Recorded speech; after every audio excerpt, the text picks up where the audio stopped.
ഇന്ന് നമ്മൾ പറയാൻ പോകുന്ന ടോപ്പിക് എന്താണെന്നുണ്ടെങ്കിൽ എന്താണ് debit and credit. Debit and credit നമുക്ക് എളുപ്പത്തിലൊന്ന് മനസ്സിലാക്കാം. അപ്പോൾ ആക്ച്വലി ഡെബിറ്റ് ആൻഡ് ക്രെഡിറ്റ് എന്ന് പറഞ്ഞാൽ എന്താണ്? അത് അക്കൗണ്ടിങ്ങിൽ ഉപയോഗിക്കുന്ന രണ്ട് ടൂളുകളാണ്. അപ്പോൾ നമുക്കൊക്കെ അറിയാലോ, അതായത് ഒരു അക്കൗണ്ട് എന്ന് പറഞ്ഞാൽ അതിനെന്താണ്, എപ്പോഴും രണ്ട് വശങ്ങൾ ഉണ്ടായിരിക്കും. ഇപ്പോൾ ഒരു ബിസിനസ്സിലാകുമ്പോൾ പല പല അക്കൗണ്ടുകളാണ് നമ്മൾ യൂസ് ചെയ്യുക അല്ലേ. സാലറിയുടെ അക്കൗണ്ട് ഉണ്ടായിരിക്കും, റെൻറ്റിൻ്റെ അക്കൗണ്ട് ഉണ്ടായിരിക്കും. അപ്പോൾ ഏതൊരു അക്കൗണ്ട് എടുത്താലും അതിനെന്താണ്, രണ്ട് വശങ്ങൾ ഉണ്ടായിരിക്കും, രണ്ട് ഭാഗങ്ങൾ ഉണ്ടായിരിക്കും. അതിൽ ഇടതുഭാഗത്തുള്ളതിനെയാണ് നമ്മൾ പറയുക ഡെബിറ്റ് എന്ന് പറയും, വലതുഭാഗത്തുള്ളതാണെങ്കിൽ നമ്മൾ ക്രെഡിറ്റ് എന്ന് പറയും. ഹലോ ഫ്രണ്ട്സ്, ഞാൻ Shyamala Narayanan. Welcome back to my channel Shyama's accounting hub. എൻ്റെ വീഡിയോ ആദ്യമായിട്ടാണ് നിങ്ങൾ കാണണമെന്നുണ്ടെന്നുണ്ടെങ്കിൽ, എൻ്റെ ടീച്ചിങ് സ്റ്റൈല് നിങ്ങൾക്ക് ഇഷ്ടമാണെന്നുണ്ടെന്നുണ്ടെങ്കിൽ ഒന്ന് സബ്സ്ക്രൈബ് ചെയ്യണേ. അതിനോടൊപ്പം തന്നെ തൊട്ടടുത്തുള്ള ബെൽ ബട്ടണും കൂടി ഒന്ന് ക്ലിക്ക് ചെയ്യണേ. എന്നാൽ മാത്രമാണ് ഞാനിടുന്ന വീഡിയോകളുടെ നോട്ടിഫിക്കേഷൻ നിങ്ങൾക്ക് കിട്ടുള്ളൂ. അപ്പോൾ ഞാൻ ഒരുപാട് യൂസ്ഫുൾ ആയിട്ടുള്ള വീഡിയോകൾ ചെയ്തിട്ടുണ്ട്. അപ്പോൾ നിങ്ങൾ അതൊന്ന് അപ്പോൾ നിങ്ങൾക്ക് എൻ്റെ ചാനൽ നോക്കിക്കഴിഞ്ഞാൽ ആ വീഡിയോകളെല്ലാം കാണാൻ പറ്റും. അതേപോലെ ഒന്ന് ലൈക്കും കൂടി ചെയ്യണേ. പിന്നെ ഇഷ്ടമായി കഴിഞ്ഞാൽ നിങ്ങളുടെ ഫ്രണ്ട്സിനും റിലേറ്റീവ്സിനും ഒക്കെ ഒന്ന് ഷെയർ ചെയ്ത് കൊടുക്കണേ. അപ്പോൾ നമുക്ക് നമ്മുടെ വീഡിയോയിലേക്ക് വരാം. അപ്പോൾ നമ്മൾ ഇന്ന് വിവരിക്കാൻ പോകുന്നത് എന്താണ്, വളരെ എളുപ്പത്തിൽ നമുക്കൊരു 5 മിനിറ്റിൽ നമുക്ക് എന്താണ് ഡെബിറ്റ് ക്രെഡിറ്റ് എന്നുള്ളത് നമുക്ക് മനസ്സിലാക്കാം. നമ്മളിപ്പോൾ ഒരു അക്കൗണ്ടിങ് വർക്ക് സ്റ്റാർട്ട് ചെയ്യണ സമയത്ത് നമ്മൾ ജേണൽ എൻട്രി എന്നാണ് നമ്മൾ തുടങ്ങുക. അപ്പോൾ ജേണൽ എൻട്രിയിലാണെന്നുണ്ടെങ്കിലും എന്താണ്, ഇടതുഭാഗത്തുള്ളതിനെ നമ്മൾ ഡെബിറ്റ് ആണ്, വലതുഭാഗത്തുള്ളത് എന്താണ്, ക്രെഡിറ്റ് ആണ്. അപ്പോൾ ഏതൊരു അക്കൗണ്ട് എടുത്തു കഴിഞ്ഞാലും ഏതൊരു സിറ്റുവേഷൻ എടുത്തു കഴിഞ്ഞാലും അത് അങ്ങനെ തന്നെ ആയിരിക്കും. ഇതിന് നമുക്ക് ബാലൻസ് ഷീറ്റിൻ്റെ കേസ് എടുത്ത് നോക്കാം. അപ്പോൾ ബാലൻസ് ഷീറ്റ് പറഞ്ഞിട്ടുണ്ടെങ്കിൽ അവിടെ എന്താണ്, 3 തരത്തിലുള്ള അക്കൗണ്ട്സുകളാണ് ഉണ്ടായിരിക്കുക. ഏതൊക്കെയാണ്? ഒന്ന് അസറ്റ് ഉണ്ടായിരിക്കും, രണ്ടാമത്തത് എന്താണ്, ലയബിലിറ്റി ഉണ്ടായിരിക്കും, മൂന്നാമത്തത് എന്താണ്, ഇക്വിറ്റി ഉണ്ടായിരിക്കും. അപ്പോൾ ഈ അസറ്റിന് എപ്പോഴും നോർമലി എന്ത് ബാലൻസ് ആണ്, ഡെബിറ്റ് ബാലൻസ് ആണുള്ളത്. ഏതൊരു അസറ്റ് എടുത്താലും അത് എന്താണ്, അതിന് നോർമലി എപ്പോഴും എന്താണ്, ഡെബിറ്റ് ബാലൻസ്. ഏതൊരു അസറ്റ് എടുത്താലും അതിന് നോർമലി എന്താണ്, എപ്പോഴും എന്താണ്, ഡെബിറ്റ് ബാലൻസ് ആണുള്ളത്. ലയബിലിറ്റിക്ക് ആണെങ്കിൽ നോർമലക്ക് എപ്പോഴും എന്ത് ബാലൻസ് ആണുള്ളത്, ക്രെഡിറ്റ് ബാലൻസ് ആണുള്ളത്. അതേപോലെ തന്നെ ഇക്വിറ്റിക്ക് ആണെന്നുണ്ടെങ്കിലും എന്താണ്, ഓട്ടോമാറ്റിക്. അതേപോലെ തന്നെ ഇക്വിറ്റിക്ക് ആണെങ്കിലും എന്താണ്, നോർമലി എപ്പോഴും എന്ത് ബാലൻസ് ആണുള്ളത്, ക്രെഡിറ്റ് ബാലൻസ് ആണുള്ളത്. അപ്പോൾ ഇതാണ് ഇതിൽ മനസ്സിലാക്കേണ്ട കാര്യം എന്ന് പറയുന്നത്. അപ്പോൾ ബാലൻസ് ഷീറ്റിൻ്റെ കേസ് എടുത്താൽ asset, liability, equity.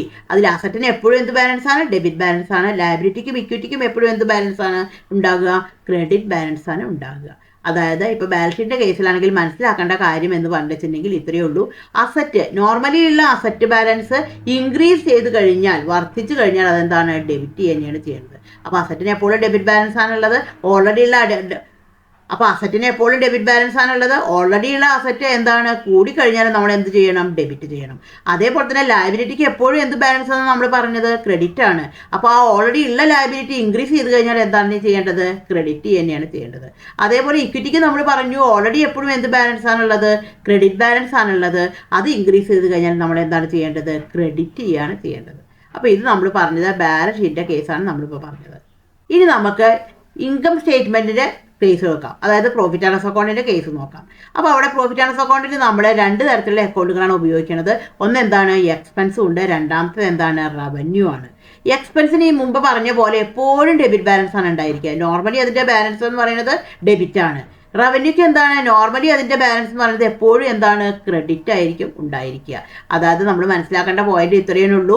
Expense, already ഉള്ള എക്സ്പെൻസിൻ്റെ ഡെബിറ്റ് കൂടിക്കഴിഞ്ഞാൽ നമ്മൾ എന്ത് തന്നെയാണ് ചെയ്യേണ്ടത്, ഡെബിറ്റ് തന്നെയാണ് ചെയ്യേണ്ടത്.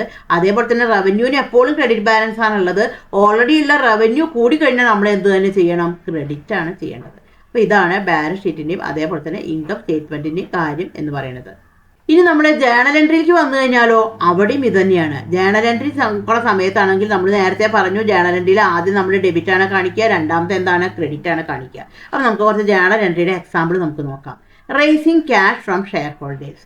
അതായത് നമ്മുടെ ബിസിനസ്സിൽ ഫസ്റ്റിൽ നമ്മൾക്ക് ഷെയർ ഹോൾഡേഴ്സിൻ്റെ അടുത്ത്, അതായത് നമ്മുടെ ബിസിനസ്സിൽ ഫസ്റ്റിൽ നമ്മൾ ഷെയർ ഹോൾഡേഴ്സിൻ്റെ അടുത്തുനിന്ന് നമ്മൾ ക്യാഷ് നമ്മൾ റേസ് ചെയ്തു.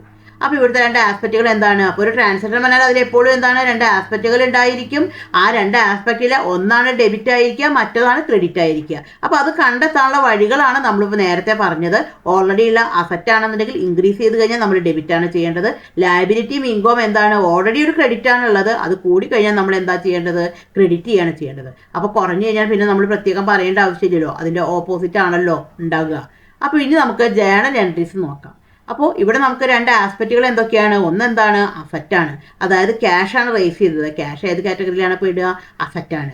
മറ്റത് എന്താണ്? ഷെയർ ഹോൾഡേഴ്സിൻ്റെ അടുത്ത് എന്താണ്? ഇക്വിറ്റി. നമ്മളെന്താണ്? അവർക്ക് കൊടുക്കണം പൈസ, അപ്പോൾ ബാധ്യതയാണത്. അപ്പോൾ രണ്ട് ആസ്പെക്റ്റുകൾ ഇവിടെ കിട്ടി നമുക്ക്. അപ്പോൾ ഇവിടെ ഈ കേസിൽ എന്താണ്? ക്യാഷാണ്. അപ്പോൾ ക്യാഷ് എന്താണ് ഉണ്ടായത്? ഡെബിറ്റ് ചെയ്യാണ് ചെയ്യേണ്ടത്, കാരണം ക്യാഷ് റേസ് ചെയ്തു.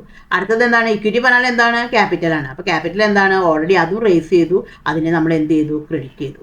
ഒരു ജേണൽ എൻട്രി നോക്കാം. Racing cash through A loan from bank. നമ്മൾ എന്താണ്? ഒരു ലോൺ എടുത്തു. അപ്പോൾ ലോൺ എടുക്കുമ്പോൾ അവിടെ എന്താണ്? രണ്ട് ആസ്പെക്റ്റുകൾ എന്താണ്? ഒന്നെന്താണ്? അസറ്റാണ്, അതായത് ക്യാഷാണ്. മറ്റത് എന്താണ്? ലയബിലിറ്റിയാണ്, ബാങ്ക് ലോൺ ആണ്. ബാങ്ക് ലോൺ എന്ത് കാറ്റഗറിയിലാണ് പെടുക? ലയബിലിറ്റിയാണ്. അപ്പോൾ അസറ്റ് എന്താണ് ഉണ്ടായത്? റേസ് ചെയ്തു. ലോൺ എടുക്കുമ്പോൾ പൈസ കിട്ടി, അപ്പോൾ അതിനെ നമ്മൾ എന്ത് ചെയ്തു? ഡെബിറ്റ് ചെയ്തു. ലോൺ എന്താണ്? ബാധ്യതയാണ്. ഓൾറെഡി ഉള്ള ഒരു ബാങ്കിനോടുള്ള ബാധ്യത എന്താണ്? ഇൻക്രീസ് ആയി.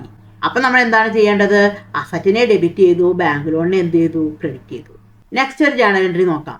Paying the supplier for cash. നമ്മൾ സപ്ലയർക്ക് ക്യാഷ് കൊടുത്തു. അപ്പോൾ സപ്ലയർ ആരാണ്? ലയബിലിറ്റിയാണ്, കൊടുക്കാനുള്ള ഒരു ബാധ്യതയായിരുന്നു. അപ്പോൾ പാർട്ടിയാണ് ഒരു ആസ്പെക്റ്റ്. രണ്ടാമത്തെ ആസ്പെക്റ്റ് എന്താണ്? അസറ്റാണ്. എന്താണ് നമ്മൾ കൊടുത്തത്? ക്യാഷാണ് കൊടുത്തുള്ളത്. അപ്പോൾ ഈ കൊടുക്കാനുള്ള ലയബിലിറ്റി എന്താണ് ഉണ്ടായത്? അവിടെ ഡിക്രീസ് ആയി.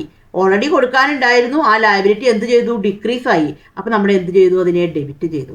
ക്യാഷ് എന്താണ് ഉണ്ടായത്? ഓൾറെഡി ഉള്ള ക്യാഷ് എന്താണ്? കുറഞ്ഞു. കൊടുക്കുമ്പോൾ എന്താണ് ഉണ്ടാവുക? ഡിക്രീസ് ആവല്ലേ ചെയ്യുക. അപ്പോൾ ക്യാഷ് കുറഞ്ഞപ്പോൾ നമ്മൾ അതിനെ എന്താ ചെയ്യേണ്ടത്? ക്രെഡിറ്റ് ചെയ്യാണ് ചെയ്യേണ്ടത്. നെക്സ്റ്റ് ഒരു ജേണൽ എൻട്രി നോക്കാം.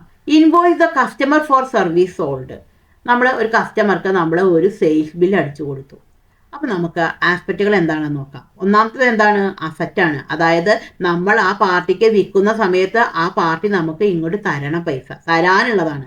തരാനുള്ളത് നമ്മൾ എന്തായിട്ടാണ് ട്രീറ്റ് ചെയ്യുക? അസറ്റായിട്ടാണ് ട്രീറ്റ് ചെയ്യുക, അതായത് റിസീവബിൾ. അടുത്തത് എന്താണ്? സോൾഡ് ആണ്. അപ്പോൾ എന്താണ്? സെയിൽസ് ആണ്. സെയിൽസ് എന്താണ്? റവന്യൂ ആണ്, ഇൻകം ആണ്. അപ്പോൾ അസറ്റ് എന്താണ് ഉണ്ടായത്? ഇവിടെ ഓൾറെഡി തരാനുള്ള അസറ്റ് എന്താണ്? ഇൻക്രീസ് ആയി. അപ്പോൾ എന്താണ്? ഡെബിറ്റ് ചെയ്യാണ് ചെയ്യേണ്ടത്.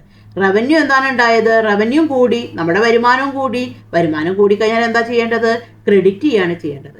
അപ്പോൾ ഈ രീതിയിൽ നമ്മൾക്ക് ഡെബിറ്റ് ക്രെഡിറ്റ് എന്നുള്ളത് നമ്മൾക്ക് ഐഡൻറ്റിഫൈ ചെയ്യാൻ പറ്റും. അപ്പോൾ ഞാൻ എൻ്റെ ചാനലിൽ ഈ ഡെബിറ്റ് ആൻഡ് ക്രെഡിറ്റിനെ കുറിച്ചിട്ട് ഒരുപാട് വീഡിയോസ് ഇട്ടിട്ടുണ്ട്. അതേപോലെ ഇത് വെച്ച് എങ്ങനെയാണ് ജേണൽ എൻട്രി ചെയ്യുക, എങ്ങനെയാണ് ലെഡ്ജറിലേക്ക് പോസ്റ്റ് ചെയ്യുക, ട്രയൽ ബാലൻസ് എങ്ങനെയാണ് പ്രിപ്പയർ ചെയ്യുക, ഇങ്ങനെയുള്ളതിൻ്റെ എല്ലാം വീഡിയോകൾ ചെയ്തിട്ടുണ്ട്.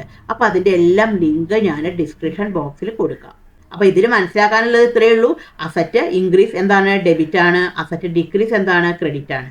ലയബിലിറ്റി ഇൻക്രീസ് എന്താണ്? ക്രെഡിറ്റ് ആണ്. ലയബിലിറ്റി ഡിക്രീസ് എന്താണ്? ഡെബിറ്റ് ആണ്. ഇക്വിറ്റി എന്താണ്? ഇൻക്രീസ് എന്താണ്? ക്രെഡിറ്റ് ആണ്. ഡിക്രീസ് എന്താണ്? ഡെബിറ്റ് ആണ്. ഇത്രയും കാര്യങ്ങൾ മനസ്സിലാക്കി കഴിഞ്ഞാൽ നമുക്ക് ഇത് ഈസി ആയിട്ട് തന്നെ മനസ്സിലാക്കാം. ഈ വീഡിയോ നിങ്ങൾക്ക് യൂസ്ഫുൾ ആയി എന്ന് തന്നെ ഞാൻ വിചാരിക്കുന്നു. Thank you for watching.